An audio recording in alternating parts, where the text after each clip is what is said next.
جبکہ یہ نشے کے لیے تھے۔ انکل مجھے تو لگتا ہے کہ میرا ذہن اب کام نہیں کرتا۔ لڑکی نے معصومیت سے کہا، جب میں آپ کے پاس لائی گئی تھی تو میرے بازو پر 2 ٹیکے لگائے تھے۔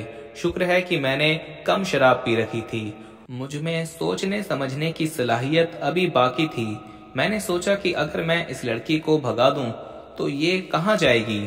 میں نہیں تو کوئی اور شیطان کامیاب ہو جائے گا، اور دوسرے دن جب سرمت کو پتہ چلے گا کہ میں نے اسے ترس کھا کر چھوڑ دیا ہے اور اس کے گنڈے میرا کیا حال کریں گے، پھر سرمت کے لیے کتنی مشکل پیدا ہوگی۔ میں یہ سوچ رہا تھا اور وہ میرے پاؤں پڑ گئی۔ انکل مجھے چھوڑ دیں، آپ کو مجھ سے کیا ملے گا؟ میں نے اسے بری طرح جھنجھوڑ ڈالا، چپ کر جاؤ خدا کے لیے۔ پھر کچھ دیر سوچنے کے بعد کہا، سچی بات ہے میں تجھے یہاں سے بھگا نہیں سکتا، بس تو چپ کر جا، خبردار جو تو نے اپنی زبان سے مزید کوئی اور لفظ نکالا۔ وہ سہم گئی تھی۔ میں نے سوچتے سوچتے اپنا سر پکڑ لیا۔ میں نے سوچا کہ اگر اسے بھگا دوں تو خود پھنس جاؤں گا، پھر سرمت کو کیا جواب دوں گا، اور وہ گنڈے ہمارے ساتھ نہ جانے کیا سلوک کریں گے۔ میں نے گھڑی کی طرف دیکھا، اسے یقین ہو چلا تھا کہ اس کی التجا رونا دھونا ایسے ہی ہے جیسے دیوار پر سر مارنا۔ میں نے دل اور دماغ دونوں سے بات سننے کے بعد عقل کی بات مانتے ہوئے اس کے حق میں فیصلہ دے دیا کہ میں نے کہا کہ تم فٹافٹ یہاں سے بھاگ جاؤ، جہاں تمہارا دل کرے بھاگ جاؤ۔ وہ چپ چاپ وہیں کھڑی رہی۔ جاؤ، اب کھڑی کیوں ہو؟ لیکن میں جاؤں گی کہاں؟ مجھے اپنے ساتھ لے چلو، اس نے کہا۔ میں تمہیں کہاں لے کر جاؤں؟ تم نے مجھے ایک بہن کہا ہے، عزت سے زندگی گزارنے کا ایک موقع دیا ہے، میں کیسے اپنے بھائی کو خطرے میں چھوڑ کر چلی جاؤں؟ میں نے اس کے منہ پر تھپڑ مارتے ہوئے کہا، اس سے پہلے کہ میرے اندر کا سویا ہوا شیطان جاگ جائے، یہاں سے بھاگ جاؤ۔ میں کیا کہہ رہا ہوں اور تم نہیں جا رہی ہو؟ بھائی میں نے فیصلہ کیا ہے، زہر کھا کر مر جاؤں گی یا نائلہ آنٹی کے پاس چلی جاؤں گی تاکہ تمہیں کوئی نقصان نہ پہنچے۔ اس نے جذباتی لہجے میں کہا۔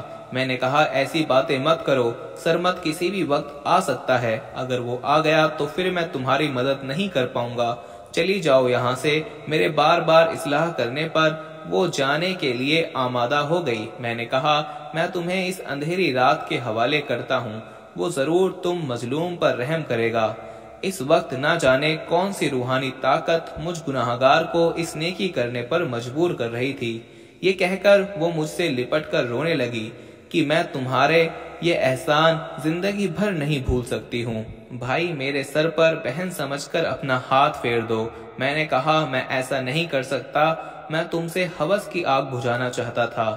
میں ایک بد کردار گناہگار انسان ہوں، خود کو اس قابل نہیں سمجھتا کہ تجھے بہن کہہ کر تیرے سر پر ہاتھ پھیروں۔ میرا ضمیر مجھے ملامت کر رہا ہے۔ میں نے اس کے ہاتھ پر 20 روپے رکھے۔ جلدی سے چلی جاؤ، جہاں روشنی نظر آئے اسی راستے چلی جانا۔ خیر سرمت کے آنے کا وقت ہو رہا تھا۔ میں نے فلیٹ کے دروازے سے زبردستی اسے باہر دھکیل دیا۔ اسے بھگانے کے بعد میں سوچ رہا تھا کہ میں سرمت سے کیا جھوٹ بولوں گا۔ میں نے اپنے چہرے پر پریشانی کے تاثرات نمایاں کر لیے۔ سرمت آیا تو میں نے پریشان ہو کر کہا، یار میرے ساتھ بہت برا ہوا ہے، وہ لڑکی مجھے زخمی کر کے بھاگ گئی ہے۔ نائکا نے میرے ساتھ دھوکہ کیا ہے۔ میری بات سن کر سرمت بھی پریشان ہو گیا۔ بولا کہ اس لڑکی کا ہمیں پیچھا کرنا چاہیے، اسے ڈھونڈنا چاہیے، ورنہ نائکا کے گنڈے ہمارا برا حال کر دیں گے۔ خیر پھر ویسا ہی ہوا۔ لڑکی تو کہاں ملنی تھی۔ نائکا کے لوگوں نے کہا کہ تم دونوں کو ہر صورت وہ لڑکی واپس کرنا ہوگی، ورنہ تمہارے ساتھ کتوں سے بھی زیادہ برا سلوک کیا جائے گا، اور اگر لڑکی نہیں ملی تو ہم تمہارے گھر کی عورتوں کو اٹھائیں گے۔ پھر اسی طرح کے کچھ سنگین حالات پیدا ہوئے تو میں اپنے شہر بھاگ آیا۔ گھر آیا تو ابا نے مال کے بارے میں پوچھا۔ میں نے کہا کہ راستے میں ڈاکو سے پالا پڑ گیا۔ ابا نے میری بات پر یقین کر لیا۔ انہوں نے شکر کیا کہ میری جان بچ گئی ہے، لیکن انہیں معلوم نہیں تھا کہ میں کس چکر میں پھنس گیا ہوں۔ میرے دل میں بھی دھڑکا لگا رہتا کہ نائکا بدماش تھی، جس کے بارے میں مشہور تھا کہ وہ اپنے کوٹھے سے کم ہونے والی ایک ایک لڑکی کے پیچھے پاگل ہو جاتا ہے، انہیں زمین کی تہ سے بھی نکال لیتا ہے۔ ہر لمحہ مجھے یہی لگتا کہ وہ آ جائے گا اور میری بہن شازیہ کو اٹھا کر لے جائے گا۔ 3 روز سکون سے گزر گئے۔ چوتھے دن میں خوف سے اپنے گھر میں دبکا بیٹھا ہوا تھا کہ ہمارے دکان سے نوکر آیا۔ وہ بہت گھبرایا ہوا تھا، کہنے لگا سرمد نامی ایک آدمی اور اس کے ساتھ 2 گنڈے بھی آئے ہیں، ساتھ میں ایک عورت بھی ہے، بڑا رولا پڑ گیا ہے، جلدی سے دکان پر آئیں۔ اس کی بات سن کر مجھے لگا جیسے میرے پاؤں تلے سے زمین کھسک رہی ہو۔ بہرحال جب میں بازار پہنچا تو ہماری دکان کے پاس ہنگامہ لگا ہوا تھا۔ کچھ لوگوں نے میری شکل دیکھی تو شور سا ہوا کہ وہ آ گیا ہے۔ مجمع کو چیرتے ہوئے میں دکان میں داخل ہوا۔ سرمد 2 گنڈوں اور ایک حرام کی عورت کے ساتھ وہاں موجود تھا۔ سرمد نے اس عورت سے کہا کہ اس نے شازیہ کو بھگایا ہے۔ ہاں نائلہ آنٹی، یہی بندہ ہے۔ اور پھر دوسرے شخص نے بھی نائلہ آنٹی سے کہا جو فلیٹ میں میرے لیے لڑکی لایا تھا۔ ابا نے مجھے پوچھا یہ لوگ کون ہیں؟ اتنے میں دکان میں کھڑے گنڈے نے میری کمر پر زوردار تھپڑ مارا۔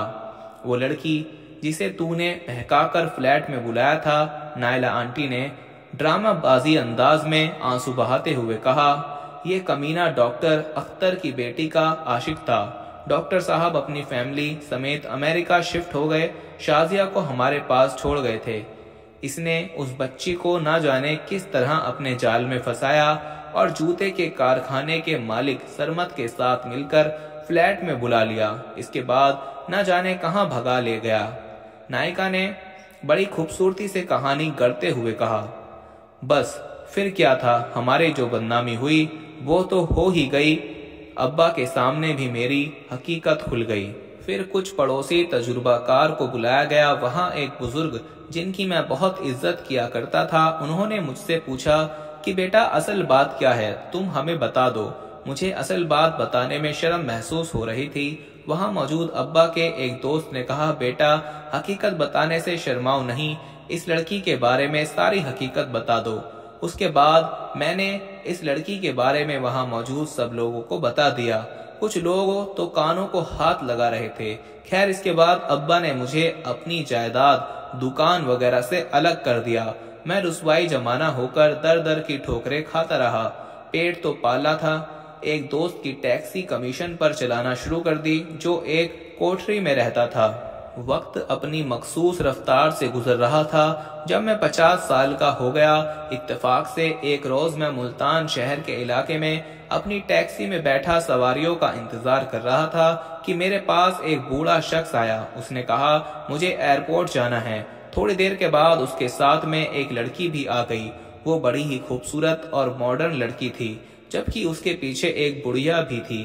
کوٹھی کے 2-3 ملازمت لڑکے بھی نظر آ رہے تھے۔ لڑکی نے سب کو دعا سلام کر کے خدا حافظ کہا۔ بڑھیا نے اس کے سر پر ہاتھ پھیر کر کہا کہ لندن پہنچتے ہی فون کر دینا۔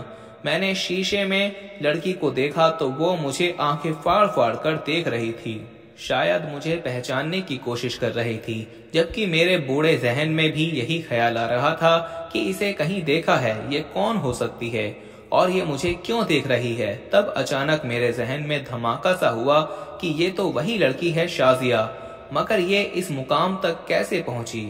مجھے اسے دیکھ کر خوشی بھی ہوئی اور حیرت بھی۔ مسکراتے ہوئے شازیہ نے مجھے دیکھا اور کہا، انکل آپ ایک زمانے میں جوتوں کا کاروبار کرتے تھے نا؟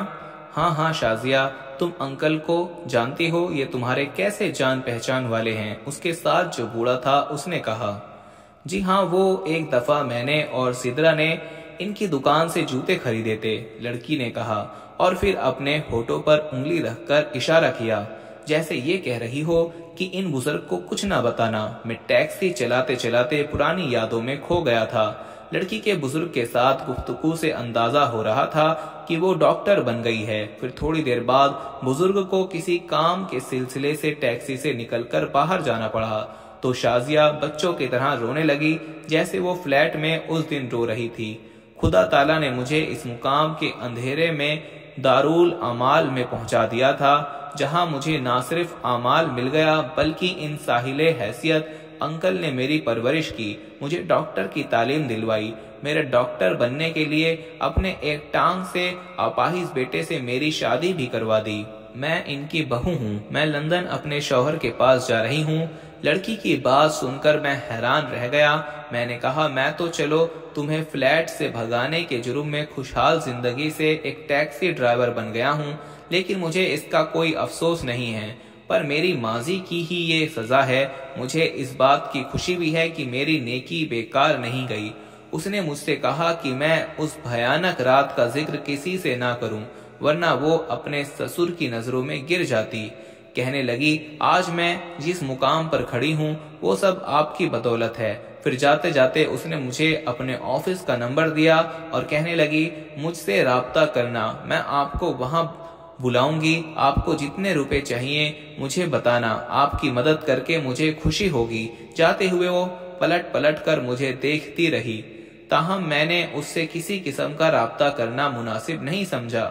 میرے لیے یہی کافی بہت تھا کہ مجھ گناہگار اور بدکار کی ایک نیکی سے کسی کی زندگی سنور گئی۔ دوستو، اگر آپ کو ہماری ویڈیو پسند آئی ہے تو ویڈیو کو لائک کر دیں، شیئر کر دیں اور چینل کو سبسکرائب کر لیں۔ اب ملتے ہیں اپنی اگلی ویڈیو میں، تب تک کے لیے مجھے اجازت دیجیے۔ فی امان اللہ۔